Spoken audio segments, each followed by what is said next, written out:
Greetings, YouTubians, and welcome back to Wayne's Sharp World, where today we have a big old pile of CJRB knives to take a look at, some new versions, and one new knife model. Now, the new knife model I actually have two versions of. We'll set these aside and take a look at them and give a review of them. I have handled these ones. I've carried them a little. Like them, have some issues. We'll talk about it in a second. But let's take a look at these ones right here. These are 4 new variants of a very popular CJRB knife. You all probably know exactly what I'm talking about. We'll save that one for last because that's my favorite version. Let's pop into this one right here. And as you see, you were probably expecting it. It is another version of the CJRB Pyrite. And this one this is probably my second favorite one of the bunch. A rose gold coated blade with kind of like this off-white. It's not a full white. It's kind of like an eggshell white, I would probably say is the best way, or a very, very light gray, like a white gray. I don't know. But it looks good. It's dull enough to where it's not going to look too dirty. Like once you start carrying it, sometimes white can dull down and look kind of grimy. I think this will keep a little better look as you carry it over time. As always with all these Pyrites, they feel great in the hand. And this is more so just to let you guys know that all these variants are available. Really good ergos, nice solid handle. They keep still putting the stainless steel inside that FRN scales.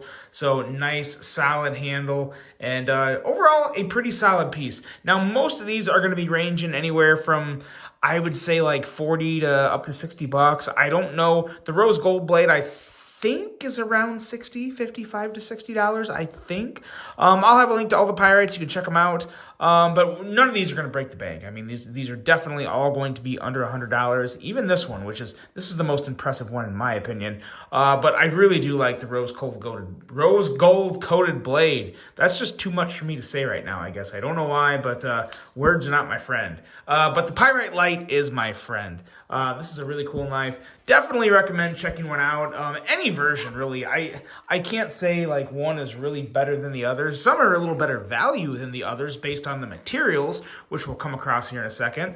This one here, for example, here is a Ultum version with a black coated blade. Ultum, I feel like people either love it or hate it. Although then I claim to be kind of in the middle because I really like it sometimes and I really don't like it other times. This particular version I do like. Move that so you can get a little better picture of the blade there. This one I do like because it's mostly black everything else. Black hardware. They did keep the stainless steel liners inside non-coated, so it's just raw steel, which is kind of interesting the way it makes it look. You don't really see the raw steel unless you really, really try to look for it, which that doesn't count. The button, of course, is not black, but I'm digging this one. I am digging this one. I think this looks pretty darn good. Has that nice kind of an ale color. Choil's always good as always. The coating of the black blade. Definitely prefer black blade and hardware when we're talking Ultum, as I've said before. But yeah, this one is also very solid. Let me know what you think about Ultum. Do you love it? Do you hate it? I feel like a lot of people are either like can totally pass on it or they just really like it. This one here, this one had a little more of a premium edition. It had a nicer pouch, a bigger box, but it's Damascus. So my hot take on Damascus, I guess I understand why people like it. I'm purposely not a big fan of this pattern of Damascus. To me, this pattern of Damascus just looks a little, I don't know, cheap, I guess is probably the word. It's not cheap, it's more expensive. I know all the stuff that goes into Damascus. I've just seen Damascus so much. The only Damascus that really gets me excited anymore is more of like the special like ripple Damascus. I thought I had one sitting close by that I could, yeah, like this guy right here. This is a Civivi. This kind of Damascus really kind of wins it for me. The swirly bubbly stuff doesn't do so much. This, I appreciate that. I like it more. I think it looks better. But nonetheless, I mean, this is still nice. Again, can't really go wrong with a Pyrite, just whether or not you like that Damascus or not. But yeah, this is another Pyrite version available. Solid. I do like the mostly black. The mostly black everything does match really well with the with the Damascus. I think that's a nice combo, nice pairing there.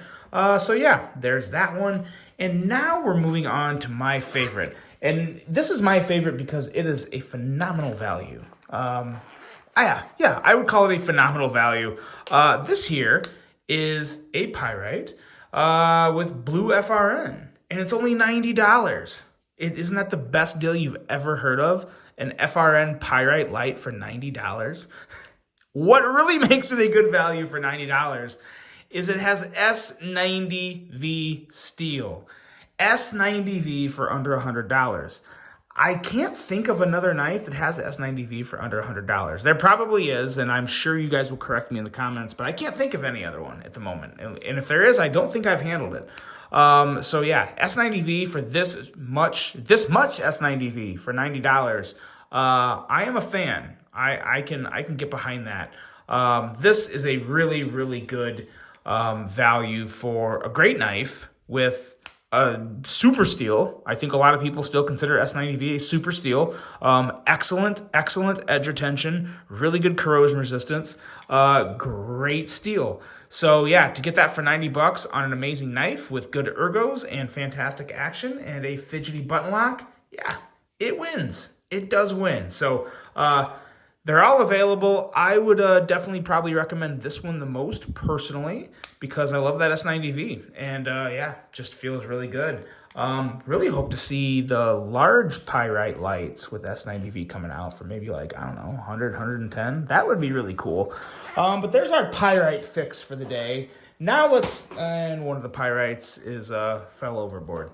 And now we have the new knife to take a look at that I have some mixed emotions on, and we're going to go over that. Let's get them out. This here is the CJRB Locust.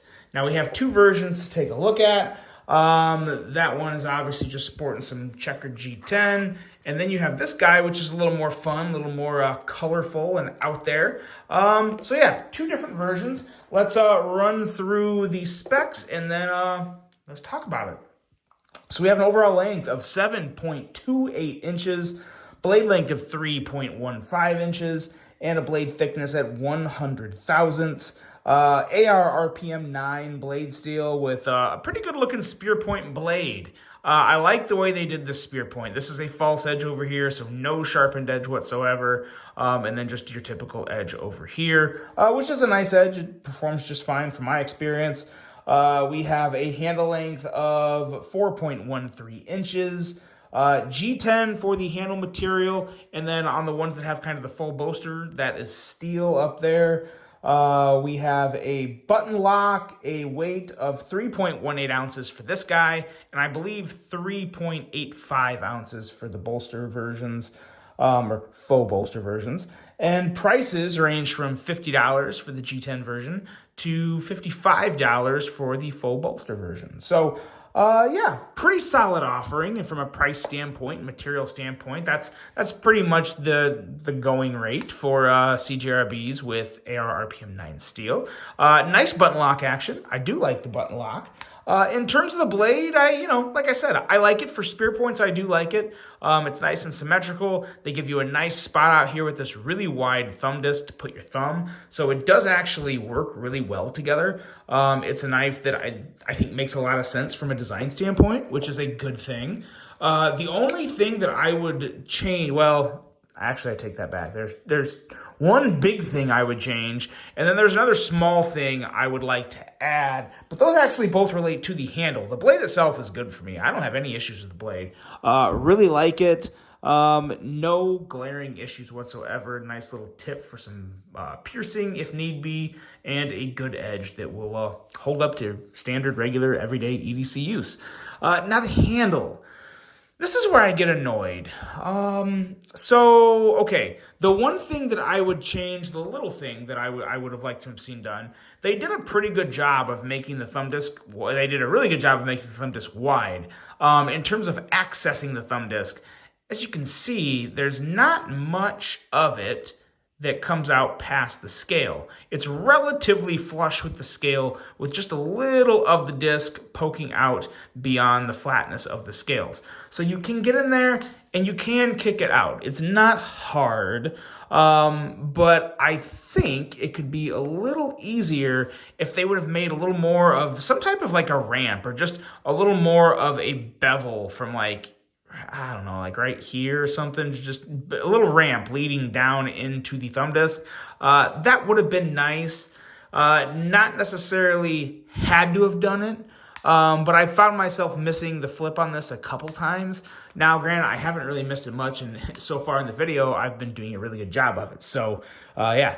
Take that for what it's worth. But I think it would have been nice to have a little bit of a thinner end to the scale here to allow you to get down in and behind the thumb disc a little more to flip it out. And I continue to just rock this flipper, or rock this thumb disc like it's no one's business. So maybe I'm wrong there, but I still feel like that would help a little.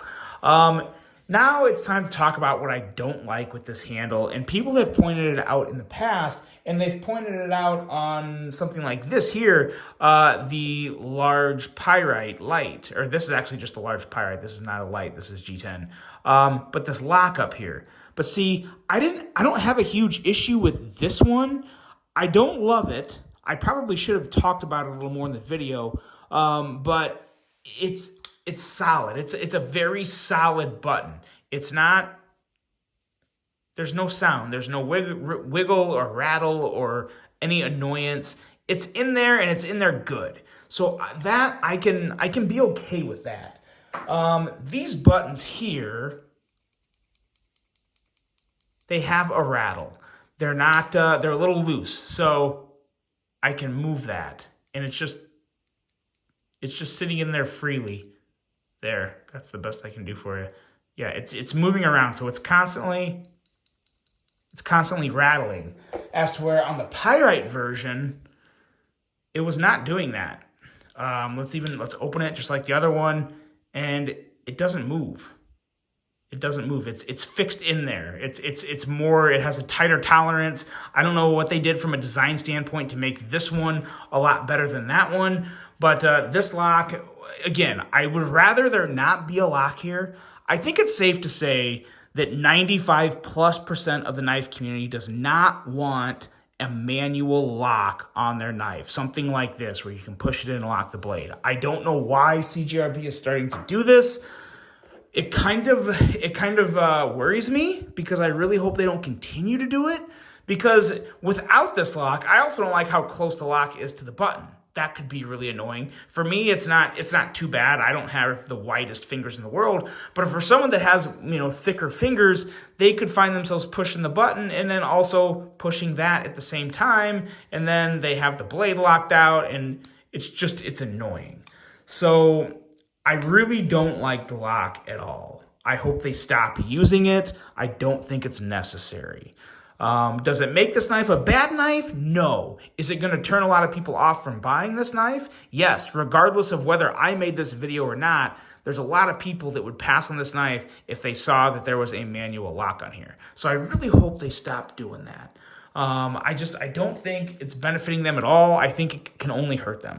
So I hope they stop that, because the knife itself is really nice. I still like the knife. I'm not saying don't buy this knife because the lock sucks. The lock doesn't really suck. The lock actually works just fine. It just, it's a little loose. It rattles, but it is still safe. I think that what's making it rattle like that is it's still locked in place and it's unlocked, so it can't just fall down in front of the blade. You have to push it to actually get it to engage over and lock the blade out. And then once you do that, it's also clicked over, and you have to click it back over to actually unlock it. So it does work just fine. I just don't like how it's loose. I don't like the rattle, and I just think it's completely unnecessary on a button lock knife.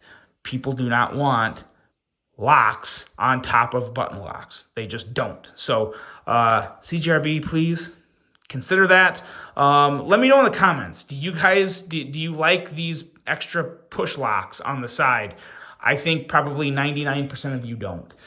So let me know there. But outside of that, again, it's a nice knife. I do like the design. I like the looks of it. I like most things about it. I mean, it's a budget-based knife. It has all the typical budget things that a CJRB comes with. The regular standard stainless steel deep carry clip, left or right hand compatible, nice G10, good milling, neutral grip, but it feels fine. There's no ergo issues, and a really nice blade that is great for EDC. So overall, it's solid. I really question the lock. I hope the lock goes away. I hope they stop putting these locks on any other knives, not just this Locust, but any other knife in the future. Please reconsider that lock. I don't think it's necessary. I don't think people want it. But they're still cranking out good knives, and at the end of the day, that is what's most important. So let me know what you guys think of the CJRB Locust. Got it all, along with some things that we may not want. So let me know what you think about that in the comments. Let me know what you think about the Locust. I really hope you guys enjoyed this video. I still have a lot of stuff to bring you guys, and there's some really, really sweet new knives coming out I can't wait to share with you. Stick around for it. Have a great rest of your day, and until the next one, I'm out.